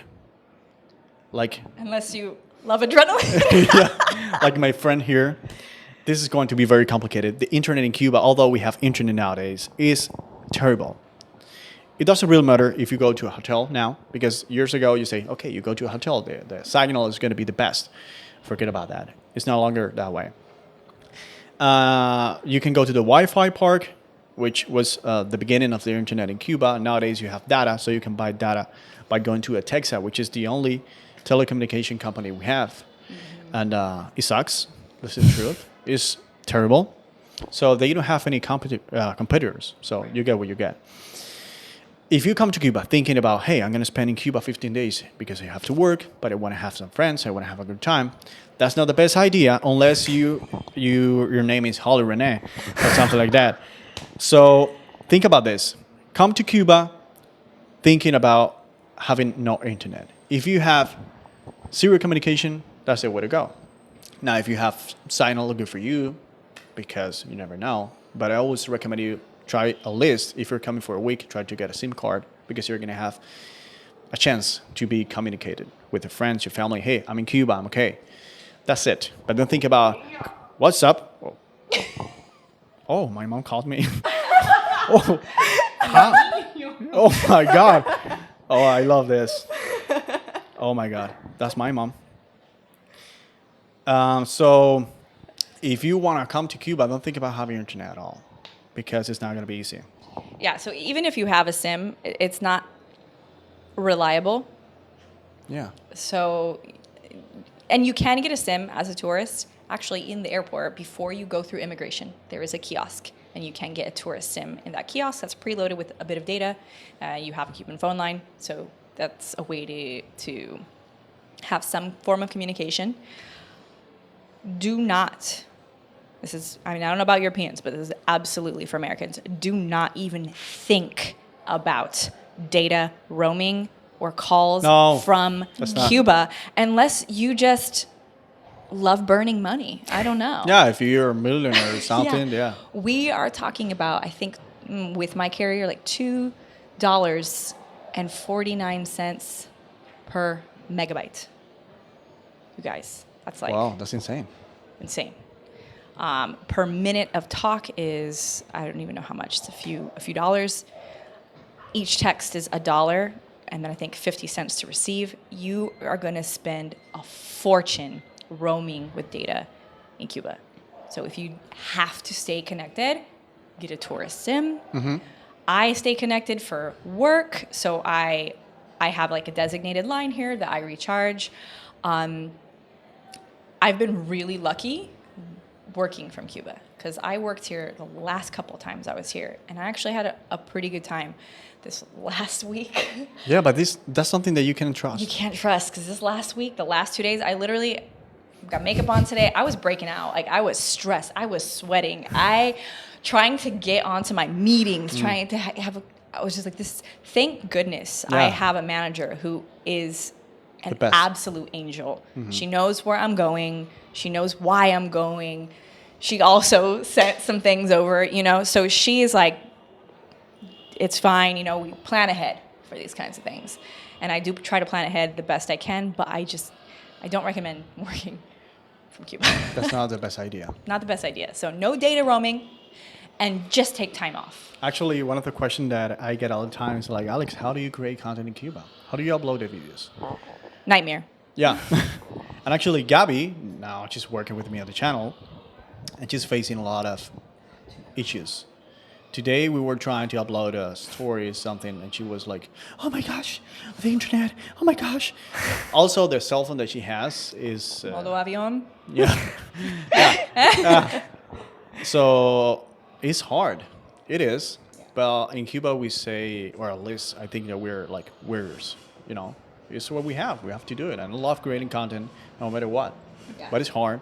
It's actually one of the things I absolutely fucking adore about Cubans in general is how there are literal barriers, but the mindset of many, not all obviously, of many Cubans is there are no barriers. Yes. Like you want something, you have to fucking make it work. Yeah. You just do it. Yeah. And the fact that you guys are doing that every day, I'm uploading TikToks and being frustrated. And that's just straight from my phone. This is not even like good quality YouTube videos that are going up. And it is a nightmare. And I'm like texting Alex, I'm like, how the fuck do you do this every day? I'm like, and he's like, bitch, that is just a story. Well, at the beginning... You're not even doing like a YouTube video. At the beginning of the channel, my mom, she thought that I was getting like crazy because it was waking up 2 a.m. in the morning. Yeah. To be doing this and then uploading the video, then working. So I was like Batman on YouTube. Which, by the way, 2 a.m. is a great time to get connectivity. Yeah, if you want to do that, you go get some beers. On the topic, though, if you do have to work in Cuba, I have learned the hours between about 12 a.m. to early in the morning. Fabulous. Well, actually, last night, a friend of mine, she's a singer, and we were trying to upload a video. It's 4 gigabytes, which is for Cuba, that's insane. We were trying to do that during the morning. It was like 0% during 5 hours. It never do nothing. So I said, okay, try to do it 3, 4 a.m. So she uploaded the video in less than an hour. Yeah. Yep. But imagine you're going to be working your ass all day long, and then you have to be awake all the night to be like uploading content. Yeah. It's hard. It's hard. So forget about the internet in Cuba. Long story short, just live your life. Yeah. How TF Oh, that's in the same. That's in the same coin. How the fuck am I working? Oh yeah. Yeah, because again, I'm actually doing that here. Another thing about remote work or working in Cuba, for example, having VPNs. Yeah, I have VPN, but Double. I double up on the VPNs. But also, you have to make sure that if you do even want to pretend to work from the country, that it is acceptable to do so by your company. Don't think that you're going to come here, you're going to go behind the VPN, your company is not going to know. Because once you start having connectivity issues, your company is going to see where you are. And some companies actually do not prohibit you to work outside of the country, or especially in Cuba. So you really have to I communicate everything that I do with my company. They know what I'm doing. And if you're a freelancer, great, good for you. You can work from wherever you want. But if you are working for a company directly and you're remote and you think you could work from anywhere in the world, just make sure you're communicating that first, making sure it's within the policy of working, and don't think you can hide behind the VPN in Cuba. I love your faces. Don't think about this. It's gonna make your life harder. So we have 2 more questions, and this one is good. Government places versus private restaurants. Their pricing and how you can distinguish them. Yes. It's like you said that you have no idea. Yeah, so for the most part, the only thing that I can see is like, oh, I'm pretty sure this place is private, is usually the prices. I would say everything. From the entrance, the way they treat you, the way they're like wearing the uniform. If they are like very kind to you, like, hi, my name is Alex, I'm gonna be a waiter tonight. What can I do for you? What would you like to drink? That's going to be completely different to something like, hi, this is a table, and we have this, we don't have this, and that. And if you want to see the menu, that's okay. I'm gonna be back in 10 minutes. And the way that the place is gonna be decorated, Yeah. you know, and everything. The prices. Normally, the government places nowadays they're expensive as well due to inflation, but normally they are cheaper than the private ones. And sometimes when you go to a private place, if you say something like this place is one of the best, whatever, they have like some facilities or some options. For example, the same what's the place that we were talking about? The croquetes one. Antojos. Antojos. It has like a wall where you can take pictures, and they say, hey, we have a wall if you want to take pictures, because they want to be promoted, you know. Government places, they don't like that, or they just don't care because they're getting a simple salary. So we have 2 more questions, and we were talking about one, and the audio cut, sadly, but this is Cuba. So the one that we were talking about is government places versus private restaurants, and we were talking about the stuff, how you can like see the difference about it. And the other thing that I wanted to talk about is when it comes to prices. I was talking about the prices. So when it comes to prices, salud. There's something that you might notice that they're going to be different, but both are going to be expensive nowadays. So Cuba is not going to be cheap at all. If you want to go to a government place because you think that you're going to be spending less, you probably are. But at the same time, you're going to be supporting the government. So choose wisely. Yeah. I'm going to let you draw your own conclusions, but... Yeah. We don't want to talk about politics, but it's a very complicated topic when it comes to choosing where to go. The same with the hotels and the Airbnb or hostels.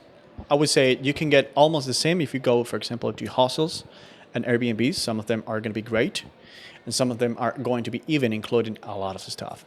Of course, that if you want to go, I always talk about the Cayos. If you want to go to Varadero, if you want to go to Maria la Gorda, places that are going to be like all-inclusive, that's going to be a government one. It's impossible to find a private accommodation with that. And if you are American, you cannot stay there. Yes. Number 1, because it violates the laws against vacationing. But number 2, all of these hotels require you to put a credit card down, and Americans can't do it. Yeah. So forget about that. Yeah. And it's going to be complicated. Yeah. So I had a TikTok commenter. This goes out to you, whoever you are. wow, that's going to be very direct. I want to say you something. Yes.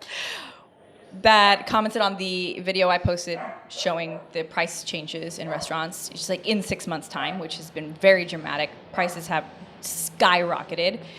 And someone had commented, well, I fed my family of 12 in Cuba for like $70, and that includes drinks. Where? Tell me the place. I want to know. Do you know? No, I don't. Neither do I. I'm with 2 Cubans. Tell me. It's hard. I don't know why people.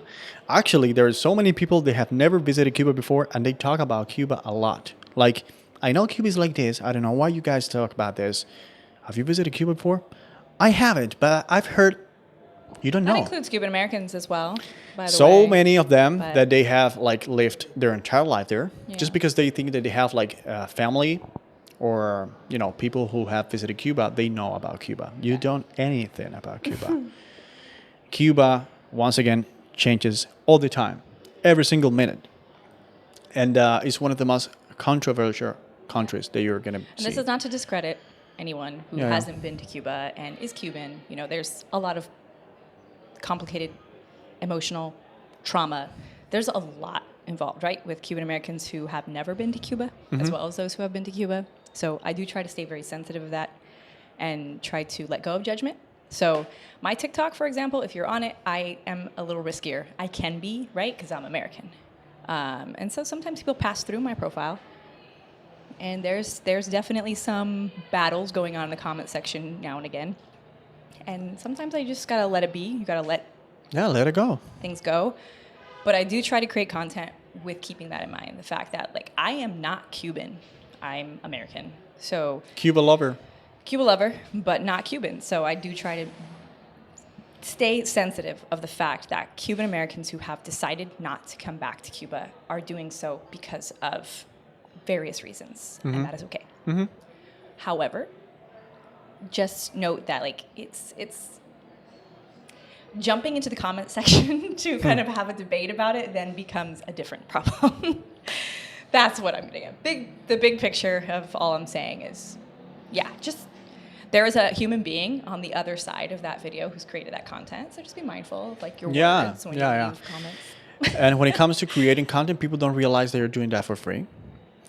And on the other hand, you're doing it just because you want to say something that you think is going to be valuable for that person. Huh? And then they're going to be all the time. I mean, if you get exposed, you're going to be hated. You're going to be loved. But why you do that? It's like if you have time enough to spend commenting someone like, I hate your content, or why are you saying this? You shouldn't be creating content. Do you create content? Would you do this for I free? always check. I always go, well, let's see what the content they're creating. You they can have no videos. Okay. people say no because I don't know, it's bullshit. Okay, buy a camera. Forget about the camera. You have a cell phone. Yes. All of them have a camera. Put your face and say whatever you want. Be clear about it. Be transparent. It's a vulnerable place to be. And wait for the comments. Yeah. It's And think about that. Just people don't realize how important it is as a creator having a feedback, a good one. Like, I love your work. Probably you don't, but something like, you're doing good. Yeah. Keep working. Because and you're if you doing. want to be nasty, just say it to yourself. Yeah. Say it to your therapist. Actually, YouTube. yeah. Go to therapy. YouTube, when it comes to having this type of comments, I love YouTube just because of that. They have a filter where you can put some words, for example, I don't know. TikTok, listen. Yeah, I don't know, whatever. Some very bad words, you can put whatever. And once people comment about that, they're gonna filter, they're gonna omit it, they're gonna delete it, so you don't see that, And it's healthy. Because at the end, if you are every single day getting a lot of views, and from 100 views, you get 2 bad comments, people don't realize how much that's going to be affecting you. But at the same on the same coin, having the good comments is keeps me going. Yeah. Especially on TikTok, I had someone comment, "You are so brave for posting about Cuba on here." I'm a hero posting about Cuba on TikTok, but it's so polarizing and it's so controversial and it's just so crazy. But also having the support, I'm in the WhatsApp chat, telling them oh, should I post this?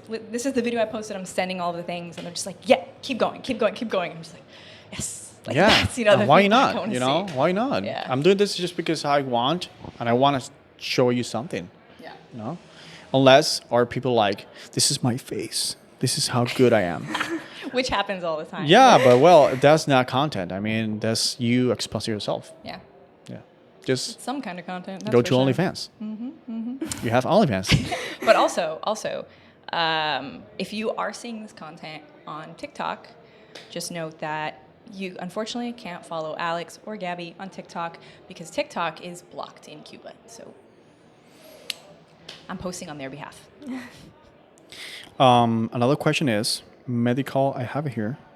Medical care in Cuba for you. I mean, for you it means Cubans or So here's another one that I see in general comment section about Cuba, and so this is a deeper conversation for sure. But I kind of do want to get at least a little bit topical on this. I do want to speak to this a little bit because there is a group of young people, especially in America, that have a romanticized view of what the healthcare is in Cuba because it is provided, right? So there is a huge group of people who are like, oh, despite all that, they have healthcare and they have medicine and they have this and that.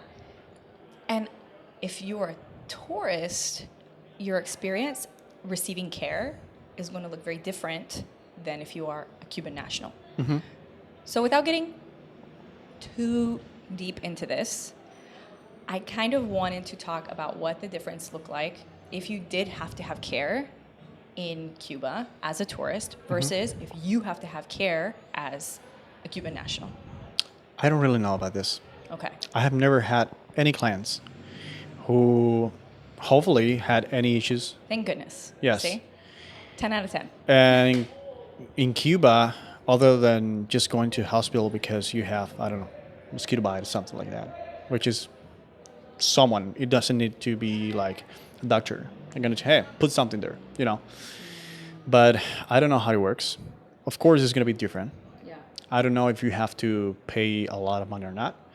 And I'm not the best when it comes to telling you about healthcare or I would say paying a medical care visiting Cuba.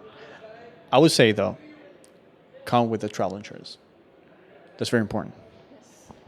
Glad you brought that up. Yeah, travel insurance, super important. And you don't have any. And it is also required, actually, for visitors. And okay? you? Do you? Yes. You have? Yes, I know. You know I love to live life. Oh, God. I love to... I thought you were saying, no, I don't have any, but it's important. The only... Don't follow me up. Exactly. Don't do what I do. Don't stay where I stay. If you're purchasing a flight from American, I definitely JetBlue for sure. Double check with Southwest out of Tampa. I've never flown out of Tampa. But if you're buying a ticket, there is actually a fee that's attached to that. That will be your proof of medical care. So you should gonna hold be on included. so hold on to your boarding pass. So you have at least medical care covered. If you are someone who wants to have additional coverage, it's not expensive. Get additional coverage if you want. It's not gonna like break the bank just to have the extra layer of security. Ah, yeah, you're going to be secure. Yeah. Do you have any other what I'm talking? Do you have any other question that you would love to discuss? I mean, we're done with the list, and they're insane. Thank you, TikTok people, for asking this. Yeah. And if you have more, Leave a comment. leave them in the comments. Yeah, we'll keep answering them without mean, getting too crazy. We're gonna have. I'll answer the real crazy ones. Yeah. We're gonna try to have. I'm saying trying because it's gonna be complicated. As you know, we're in Cuba, but we're gonna try to have this podcast as at least once a week, with some. In this case, it was Holly, but we could have clients. We could have I'm currently in Tim, which is gonna be awesome because we're gonna be all Cubans talking about Cuba itself and how to travel a little bit more to Cuba. But I think Cuba as an overall is one of the countries that you have to visit no matter what. No matter what the TikTok comments are saying. Yeah. Because I always say that Cuba is going to be, hopefully, it's going to be one of those countries that you never know when it's going to change. And it's been like this for so many years. So this is the time. So many people say, don't come to Cuba, you're going to be supporting the Cuban government. Don't say that. Come to Cuba and see by yourself how Cuba is. At least one time. Yeah. Just know? to see it by yourself. Yeah. And do so ethically. Learn about the country. And then you support the decide, people. yeah. yeah, then draw your own conclusions. A lot of people come and fall in love. A lot of people come and have a humbling experience and they don't come back. That's fine too. I feel like something that's really good for you, maybe to ask every single foreigner who's coming in, whether they're like me and they're coming often to Cuba, or if it's their first time in Cuba and you had a good experience with them, so you want to sit them down and have a discussion, is ask them what their experience was, or if they've come to Cuba a few times, they're a frequent traveler to Cuba, why do they love Cuba? Well, the first question that I asked when I was working as a tour guide, it was Yeah. why Cuba? Some people said, just because I always wanted to come. Some people say, I wanted to see it by myself. And some people say, because I have family here, friends, whatever. So there were so many different situations. But why Cuba for you? Yeah, this was asked to me actually by my newly adopted son, 16 years old, and he's asking me why. Why do you love Cuba? Why do you love coming here? Why are you staying here? And I had to think about it because Cuba clearly left a huge impression on me when I first traveled to Cuba. I actually grew up from a place of not a lot of privilege, and I had not traveled outside of the country at all. And the first country I visited in my life outside of the United States was Cuba. No way, really? Yes. I didn't know that. Yeah. And so Well, I have, actually, let me ask you this question. Sorry. You told me when we went to Trinidad that you went to Hawaii. Hawaii is United States. Exactly. Oh, okay. Yes. Yeah, exactly. So, and I had friends at that time who had been frequent travelers, and they had been to Cuba, so they knew kind of a little bit of the difficulties of Cuba. So and they're like, oh, you gotta travel. So when I had the means to travel outside of the country, and I was like, I'm going to Cuba, they were like, that's the first one you're gonna visit. That's the first country you're gonna go to Cuba. Yeah, and I think they were saying I'm like, all excited. They're like, it's gonna be great. are you sure? But Cuba, no, it is, first of all, there is a lot of mystery for a lot of Americans, a lot of the world really, about Cuba, right? Cuba is a country that has had a very interesting social, political, and economic landscape, and for so long, and is so misunderstood. And it will be known for this. Yeah, exactly. And when you're actually in Cuba, this is something that I realized, because when I don't come back for a long time, even if I see like just a very beautiful video of Cuba, and especially when it's a place I know, I get like watery eyed. Like I get really emotional seeing Cuba. People say that in the comments on YouTube all the time. So I can only imagine how Cubans who have left felt, because I come back and I'm not even Cuban, but I feel so much emotion around Cuba. And I think that when you visit Cuba, something I recommend to do, and this is why I don't recommend coming for vacation, but rather coming to learn about Cuba, she has a lot of stories to tell. And if you listen, you will hear them. They flow from the buildings. They flow from the people. They flow in daily life. And some of the stories are really tragic. Yeah. And some of them are really beautiful. I would say just by looking at people's eyes, Yeah, you can tell. exactly. And again, like even just looking at the buildings, there's so much that the country is telling you if you stop and listen. And you'll fall in love. Yeah, sure. Yeah, you know, with all of its tragedies and all of its beauty. Of course, if you've never been to Cuba, you can still love a lot of Cuban influence, whether it's from drinks, right? Cuban salsa, music, dancing. There's so many ways that Cuba has impacted the world. I work in the beauty industry. I remember one summer, so many companies were releasing collections that were like Havana inspired. They had like colors and names that were inspired by the city. So, am I getting emotional? Yeah, I'm seeing. But no, it's just how it is. I think for some of us, the charm and the stories that are here that we feel pass through us and we fall in love. Yeah.